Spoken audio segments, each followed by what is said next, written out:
Assalamualaikum warahmatullahi wabarakatuh. Innal hamdalillah nahmaduhu wa nasta'inuhu wa nastaghfiruh wa na'udzu billahi min shururi anfusina wa sayyiati a'malina. May yahdihillahu fala mudhillalah wa may yudlilhu fala hadiyalah. Asyhadu an la ilaha illallah wahdahu la syarikalah wa asyhadu anna Muhammadan abduhu wa rasuluhu la nabiyya wa la rasula ba'dah. Qala Allah Ta'ala fil Qur'anil Karim, a'udzu billahi minasy syaithanir rajim. Bismillahirrahmanirrahim. Ya ayyuhalladzina amanu taqullaha haqqa tuqatih wa la tamutunna illa wa antum muslimun. Wa qala aidan fi ayatil ukhra, ya ayyuhalladzina amanu udkhulu fis-silmi kaffah wa la tattabi'u khutuwatis syaitan innahu lakum aduwwum mubin. Fa inna asdaqal hadits kitabullah wa khairul huda huda min Muhammadin sallallahu alaihi wasallam. Syarrul umur muhdatsatuha fa inna kulla muhdatsatin bid'ah wa kulla bid'atin dhalalah wa kulla dhalalatin finnar. Allahumma fassalli wa sallim wa barik ala nabiyyinal karim wa huwa Muhammadin sallallahu alaihi wasallam wa ala alihi wa ashabihi wa man tabi'ahum bi ihsanin ila yaumil qiyamah. Amma ba'd. Ma'asyiral muslimin, bapak-bapak, ibu-ibu yang dirahmati Allah Subhanahu wa taala, selalu bersyukur kepada Allah Subhanahu wa taala, dan memang pantasnya, wajibnya, wajarnya, harusnya kita ini selalu bersyukur kepada Allah Subhanahu wa taala sebagai bentuk terima kasih kita kepada Allah. Karena syukur ini adalah bahasa Arabnya. Kalau diterjemahkan ke bahasa kita artinya berterima kasih. Wa may yashkur fa innama yashkuru li nafsi. Jadi kalau ada hamba-hamba yang dia ahli bersyukur, sebenarnya dia sedang mensyukuri nikmat kehidupannya. Ya, dia bersyukur, dia sedang berterima kasih kepada Allah Subhanahu wa taala. Diberi banyak dia bersyukur, diberi sedang dia bersyukur, diberi sedikit dia bersyukur. Ini adalah salah satu tanda orang-orang yang berterima kasih kepada Allah Subhanahu wa taala. Dan mudah-mudahan kita pun seperti itu. Dan mudah-mudahan kita termasuk orang-orang yang selalu bersyukur dengan nikmat sekecil apapun. Kalau kecil, nikmat yang kecil mampu kita syukuri, insya Allah yang besar akan lebih mampu kita syukuri. Insya Allah. Salawat dan salam selalu tercurahkan kepada Nabi kita, Nabi Muhammad sallallahu alaihi wasallam, yang tidak ada lagi nabi setelah beliau meninggal, setelah beliau wafat. Yang ada hanyalah khalifah dengan sistem kekhalifahan Islam, lalu sistem tersebut berkembang menjadi banyak. Khalifahnya menjadi banyak dalam sistem kekhalifahan Islam. Maka hari ini kita sedang berusaha mengenalkan kepada seluruh masyarakat dimanapun berada. Kita sedang mendakwahkan, memperkenalkan satu persatu atau diskusi atau melalui media sosial dan lain sebagainya tentang pentingnya kaum muslimin hari ini kembali ke dalam sistem kekhalifahan Islam. Dan mudah-mudahan salawatnya pun tercurahkan kepada para istri-istri beliau, sahabat beliau, dan umat yang selalu istiqomah mengikuti risalah beliau. Dan mudah-mudahan kita pun adalah umat Nabi Muhammad yang besok, yang kelak akan ditunjuk oleh Rasulullah, itulah umatku, insyaallah. Ma'asyiral muslimin, jamaah yang dirahmati Allah Subhanahu wa taala, kami melihat tadi di atas ini ada tulisan sebuah ayat dalam surat Al-Baqarah ayat 208. A'udzubillahi minasyaitonirrajim. Bismillahirrahmanirrahim. Ya ayyuhalladzina amanu udkhulu fis-silmi kaffah wa la tattabi'u khutuwatis syaitan innahu lakum aduwwum mubin. Yang artinya, wahai orang-orang yang beriman. Ini panggilan secara khusus untuk orang-orang yang beriman. Apa panggilannya? Udkhulu fis-silmi kaffah. Panggilannya dalam bentuk perintah. Wahai orang-orang beriman, masuklah kalian semua ke dalam Islam secara sempurna, secara keseluruhan, secara totalitas, secara penuh. Maksudnya apa? Orang-orang yang beriman kepada Allah Subhanahu wa taala adalah orang-orang yang tidak memilih-milih ayat dan tidak memilih-milih hadis untuk diamalkan di dalam kehidupan sehari-harinya. Dia cocok-cocok saja. Ya, bukan cocologi, bukan cocok logi, tapi cocok-cocok saja. Cocok semua. Karena firman Allah semuanya pasti cocok untuk orang-orang yang beriman. Bahkan Allah mengatakan terhadap orang-orang yang suka memilih-milih, afatu'minuna bi ba'dil kitab wa takfuruna bi ba'd. Apakah kalian hanya beriman dengan sebagian kitab lalu ingkar dengan sebagian kitab? Nah, itu sindiran. Fama jazaa'u may yaf'alu dzalika illa khizyun fil hayatid dunya. Orang-orang yang seperti itu, dia memilih-milih ayat, mana yang cocok dilaksanakan, yang tidak cocok dibuang. Mereka termasuk orang-orang yang mendapat kehinaan dari Allah Subhanahu wa taala. Ma'asyiral muslimin, bapak-bapak, ibu-ibu, jamaah yang dirahmati Allah Subhanahu wa taala, masuklah kalian ke dalam Islam secara keseluruhan. Tidak boleh pilih-pilih.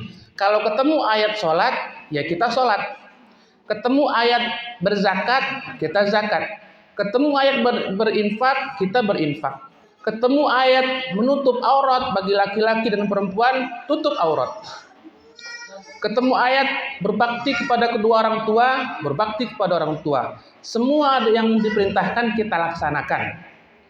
Tidak cocok logi. Wah, kalau sholat saya mau, saya cocok karena memang dari dulu saya sholat. Tapi begitu ketemu ayat tentang zakat, wah, kalau zakat saya kurang sependapat dengan perintah zakat ini. Kenapa? Saya kan capek. Dari mulai buka lahan, sampai nanam, sampai ngurusi, sampai tidur di gunung, tidak pulang-pulang, sampai panen, capek dari pagi sampai sore. Bahkan kalau sudah menjelang waktu-waktu panen, kadang malam juga lembur, jaga babi, jaga sapi supaya jangan sampai masuk ke kebun dan rusak tanaman saya. Ya, begitu panen kok disuruh zakat? Ya nggak cocok lah ini. Nah, ini berarti ayatnya cocok logi. Yang cocok diambil, yang tidak cocok ditinggalkan. Nah, insya Allah orang-orang beriman akan menjauhi sifat ini.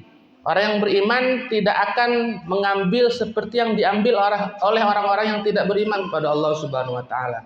Dan kita juga seperti itu. Apa saja perintah Allah kita laksanakan. Tentunya fattaqullaha mastata'tum, sesuai dengan kemampuan kita. Kalau kita mampu sholat dengan berdiri, ya dengan berdiri. Jangan sengaja dibuat-buat duduk. Kalau kita mampu berdiri, jangan duduk. Kalau kita mampu duduk, jangan sambil tiduran. Nah, ibadah itu sesuai dengan kemampuan. Fattaqullaha mastata'tum. Tetapi tetap harus dikerjakan. Maka ada salah satu perintah yang hari ini sudah banyak ditinggalkan oleh kaum muslimin, sudah banyak dilupakan oleh kaum muslimin sejak runtuhnya kekhalifahan Islam, sejak runtuhnya wadah pemersatu umat Islam. di Turki Utsmani pada tanggal 3 Maret 1924 Masehi. Apa itu? Sistem kekhalifahan Islam atau khilafah Islamiyah atau khilafatul muslimin. Dari tahun 24. Ya, kita belum lahir. Mungkin juga yang paling tua di sini, Mbah Said berapa umur Mbah? 80. Berarti 24 belum lahir Mbah. Nah, yang paling tua di antara kita saja tahun 24 belum lahir. Itu tandanya apa? Begitu lamanya kekhalifahan Islam ini hilang dari permukaan. Sehingga wajar begitu kita menyampaikan sistem kekhalifahan Islam kepada kaum muslimin hari ini dimanapun berada, mereka bingung. Apa meneh iki? Lah kok khilafah? Aku biasane ya pengajian ya salat-salat wae, zikir wae, puasa wae. Lah iki kok sosialisasi khilafatul muslimin. Apa meneh iki? Itu wajar. Kenapa? Karena sudah terlalu lama kaum muslimin dijauhkan dari sistemnya sendiri. Maka ini adalah sebuah keharusan, sebuah kewajiban untuk kaum muslimin untuk menegakkan kembali, untuk memperjuangkan kembali, untuk menyampaikan kembali kepada kaum muslimin, ini loh, kekhalifahan Islam sudah ada, sudah dimaklumatkan kembali. Dari 24 sudah runtuh, ini tahun 97 sudah mulai disampaikan kembali. Yuk, kita mau ngajak bapak-bapak, ibu-ibu untuk memahami apa itu khilafatul muslimin, apa itu khilafah Islamiyah, apa itu sistem khilafah Islamiyah. Yuk kita belajar, yuk kita pahami. Ustadz, saya tidak sempat untuk ikut kajian. Silahkan buka Google, silahkan buka YouTube, silahkan buka Facebook, ada semua di sana. Ya, hari ini tidak perlu jauh-jauh kalau seandainya kita sibuk. Buka YouTube ada. Tinggal pencet Khilafatul Muslimin Wilayah Pringsewu. Nanti akan keluar siapa pemimpinnya. Ustadz Asrul Sani. Siapa lagi? Ustadz Ikhwani. Siapa lagi? Ustadz Gianto. Siapa lagi? Ustadz Zulkah Mu'annan Sani. Keluar semua profilnya. Ada semua. Tinggal kita pencet, keluar semua. Tinggal mau atau tidak kaum muslimin hari ini mempelajari ilmu tersebut dan mempraktekkan dalam kehidupan sehari-harinya. Ma'asyiral muslimin jamaah yang dirahmati Allah Subhanahu wa taala. Amarakum bi khamsin wallah amarani bihinna. Ya, diperintahkan kepada kalian dengan 5 perkara. Ini mengatakan Rasulullah. Amarakum bi khamsin wallah amarani bihinna. Allah perintahkan kepada kalian tentang 5 perkara sebagaimana yang diperintahkan kepadaku juga, kata Rasulullah. Apa yang pertama? Bil jamaah. Hidup dengan jamaah. Hidup dengan berjamaah. Hidup di dalam satu jamaah. Nah, satu dulu, berjamaah dulu.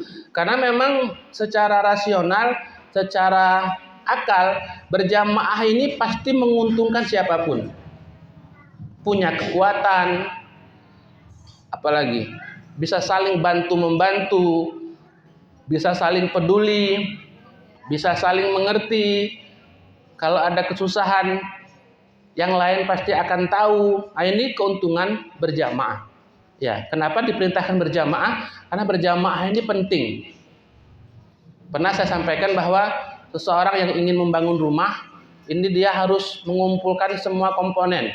Ada bata, ada batu, ada semen, ada air, ada kayu, ada paku, ada gergaji, ada palu, ada meteran, ada genteng. Semuanya dikumpulkan baru menjadi satu rumah atau sebuah rumah. Begitupun Islam. Hari ini Islam sendiri-sendiri. Walaupun kalaupun kita tanya ke teman-teman atau tetangga kita, Bu, Pak, Islam ini sudah bersatu apa belum? Sudah, Pak Ustadz. Nanti kita tanya lagi, Pak, Bu, Islam ini sudah bersatu belum? Enggak, Pak Ustadz. Berpecah belah. Kita tanya terus dengan Davis, dengan pola Davis yang kita hidupkan, kita tanya. Ada yang menjawab sudah, ada yang menjawab belum. Namun pada hakikatnya sedang dalam keadaan berpecah belah. Kenapa berpecah belah? Karena kesatuan Islam ini tentu dipimpin oleh seorang khalifah atau seorang amirul mukminin. Maka berjamaah ini wajib. Ada orang yang bertanya, Ustadz, semua orang menyampaikan ayat tentang berjamaah. Semua ulama juga menyampaikan ayat yang sama, hadis yang sama, kisah yang sama, riwayat yang sama, Ustadz. Terus jamaah yang benar itu yang mana, Pak Ustadz? Ya kan seperti itu.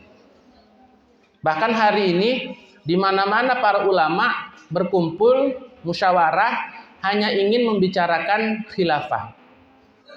Pernah kami sampaikan di Pamekasan, Jawa Timur itu berkumpul 600 ulama hanya ingin memusyawarahkan untuk menyepakati bahwa khilafah adalah satu-satunya wadah yang cocok pada zaman ini.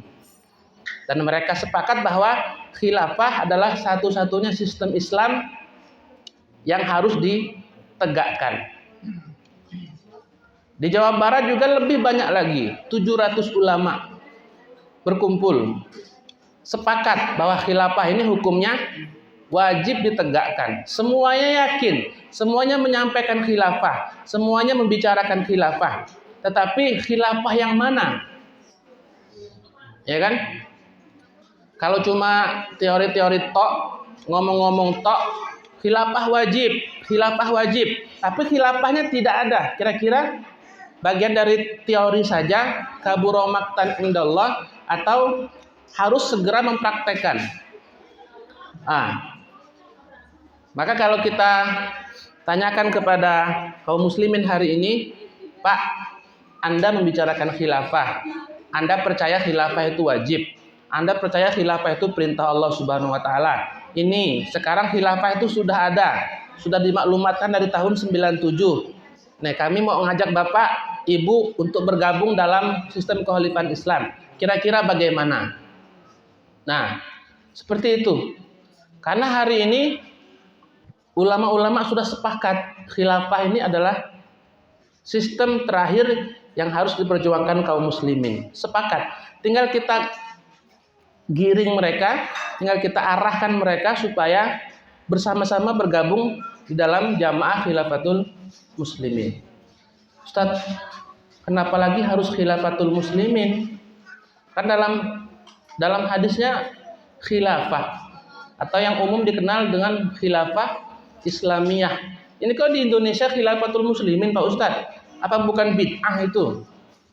Ya, itu sebuah nama yang memudahkan kaum muslimin untuk mengenal, oh ini loh khilafah yang dimaksud. Khilafatul muslimin artinya kepemimpinan kaum muslimin.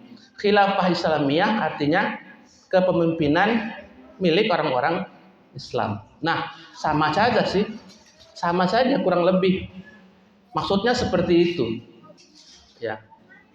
Maka tinggal kita mengajak. Karena udkhulu fis-silmi kaffah itu tidak pilih-pilih. Ada perintah berjamaah, ya, kita berjamaah.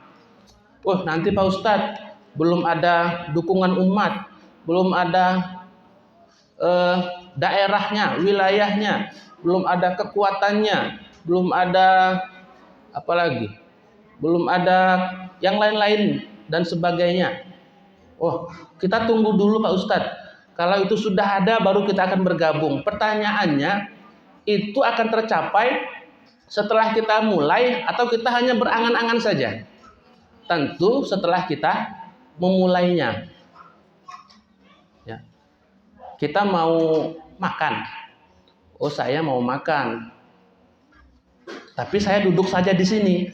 Saya sudah lapar, sudah berjam-jam tidak makan. Kepengen makan, tapi duduk saja di tempat ini, enggak kerja untuk menghasilkan uang. Lalu beli beras, masak beras jadi nasi, masak lauk, baru makan. Tapi saya tidak cuma menghayal, nanti kalau waktunya makan pasti makan. Tapi duduk saja di sini, itu rasional tidak? Tidak rasional. Kenapa? Tidak berusaha namun hanya berandai-andai, berangan-angan, bercita-cita. Maka hari ini kita kaum muslimin yang telah memperjuangkan sistem kekhalifahan Islam ini, walaupun kita belum sebanyak yang diharapkan, tapi kita sudah memulai. Kita menjadi pemain. Kurang-kurang dikit biasa. Ya, kurang-kurang dikit biasa. Kurang-kurang sedikit biasa. Tetapi kita sudah menjadi pemain. Itu kita lihat kalau kita nonton pertandingan sepak bola, itu yang rame siapa? Penonton. Oh, kamu kok nendangnya ke kiri, harusnya ke kanan. Kenapa ke kanan? Harusnya ke kiri. Harusnya tendangnya kuat, kok lemah. Itu komentatornya luar biasa. Netizen kalau bahasa sekarang ya. Komentator atau netizennya luar biasa. Itu yang komentatornya nggak bisa main. Cuma, begini, harus begitu, begini, begitu. Begitu suruh main, mungkin baru 1 menit, udah ngos-ngosan itu napasnya. Kenapa? Karena dia bukan pemain. Ma'asyiral muslimin jamaah yang dirahmati Allah Subhanahu wa taala, begitupun hari ini kekhalifahan Islam ini harus dimulai, harus diperjuangkan. Harus ada insan-insan, harus ada hamba-hamba Allah yang berani menyuarakan sistem ini. Menyampaikan dengan segala keberanian, menyampaikan dengan segala kemampuan, menyampaikan dengan segala kemampuan yang dimiliki. Sampaikan saja. Bahkan kata Rasulullah, balighu anni walau ayat. Sampaikan saja walaupun cuma 1 ayat. 1 ayat. Hari ini tidak ada di antara kita yang cuma hafal 1 ayat, tidak ada. Mustahil. Ya. Ada di sini yang tidak hafal surat Al-Ikhlas?